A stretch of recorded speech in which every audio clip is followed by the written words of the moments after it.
సంధ్య ఇలా అడుగుతున్నారు, rheumatoid arthritis పెద్దవాళ్ళకే వస్తుందా, చిన్నవాళ్ళకు కూడా వచ్చే ఛాన్సెస్ ఉంటాయా, తెలియచేయండి. హలో సంధ్య గారు, rheumatoid arthritis generally 30 to 60 years age group వాళ్ళకి వచ్చేటువంటి అవకాశం ఎక్కువ. But in some cases 15 to 40 years మధ్యలో కూడా మనకి రుమటాయిడ్ ఆర్థరైటిస్ సిమ్టమ్స్ కనిపించే అవకాశం ఉంటుంది.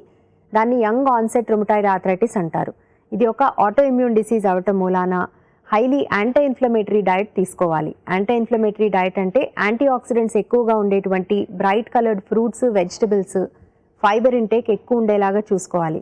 అట్లాగే రెగ్యులర్గా ఫిజికల్ యాక్టివిటీ కూడా ఉన్నట్టయితే కనుక సిమ్టమ్స్ వచ్చేటువంటి అవకాశం తగ్గుతుంది. అట్లాగే ఎప్పుడైనా సిమ్టమ్స్ వచ్చినా కానీ దాని ఇంటెన్సిటీ కూడా తక్కువగా ఉంటుంది.